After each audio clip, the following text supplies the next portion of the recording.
Elemen kurikulum 2013. A. Pengertian kurikulum 2013.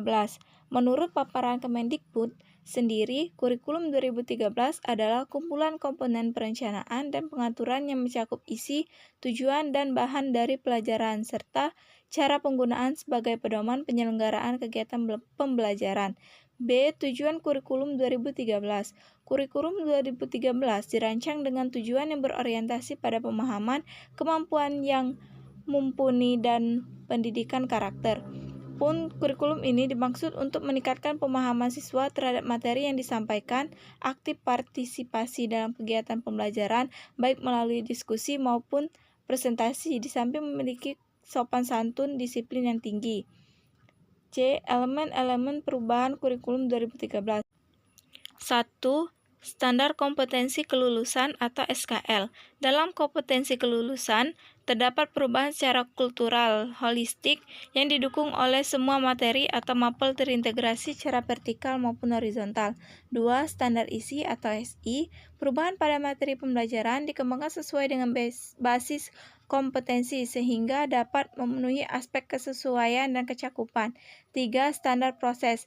Perubahan pada proses pembelajaran dalam kurikulum 2013 terdiri dari beberapa cakupan khusus. Pertama, kurikulum 2013 berorientasi pada karakteristik kompetensi yang mencakup beberapa aspek sikap, di mana menurut Auhi berisikan tentang sikap menerima, menjalankan, menghargai, menghayati, dan mengamalkan. 4. Standar penilaian. Untuk mempercepat perkembangan para peserta didik, sistem penilaian pada kurikulum 2013 juga dikembangkan. Ini sesuai dengan harapan pada sistem penilaian kurikulum 2013 yang tertuang dalam Permendikbud Nomor 66 Tahun 2013, di mana terdapat kewajiban antara guru dan satuan pendidikan untuk mengevaluasi hasil belajar siswa secara menyeluruh, komprehensif, kompleks, valid, dan dapat dipertanggungjawabkan.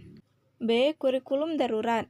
Kurikulum darurat pada masa pandemi COVID-19 memiliki fleksibilitas yang tinggi, sehingga lembaga memiliki keleluasaan dalam mengembangkan struktur kurikulum, kegiatan belajar, dan media pembelajaran dengan memenuhi aturan protokol kesehatan.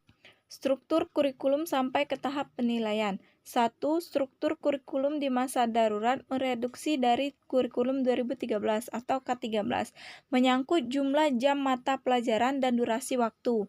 2. Pengembangan materi pelajaran di masa darurat dapat dipilih oleh guru.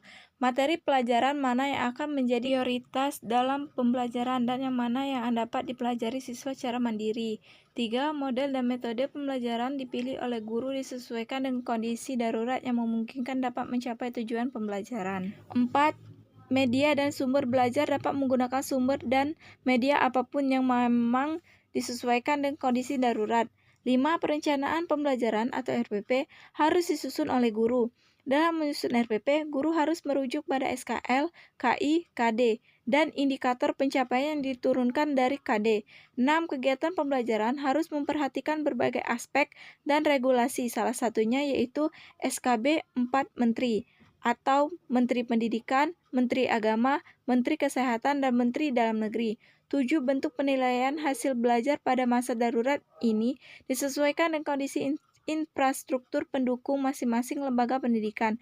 Berbagai model pembelajaran menunjang terlaksananya pembelajaran disajikan oleh guru, di antaranya yaitu e-learning, blended learning, dan home visit.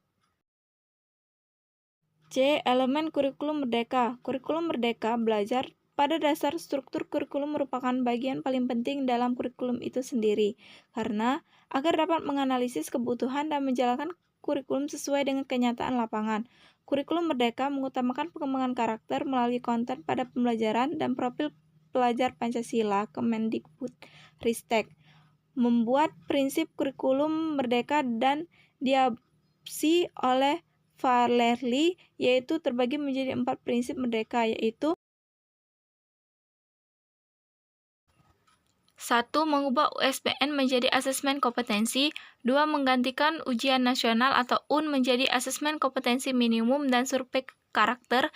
3. Meminimalisirkan rencana pelaksanaan pembelajaran atau RPP. Kegiatan ini dilakukan untuk mengoptimalkan performa guru di kelas. Kurikulum sebelumnya, RPP memiliki terlalu banyak segmen sehingga jika disusun dapat mencapai lebih dari 20 halaman. 4. Peraturan penerimaan peserta didik baru atau PPDB zonasi. Sistem zonasi telah diterapkan pada peraturan penerimaan peserta didik baru yang sifatnya lebih fleksibel.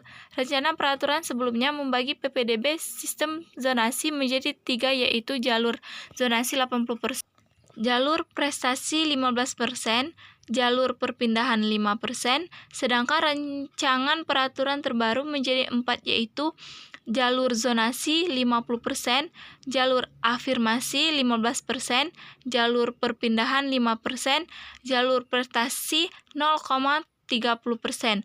Kurikulum Merdeka Belajar saat ini digunakan oleh sebagian besar satuan pendidikan seluruh jenjang.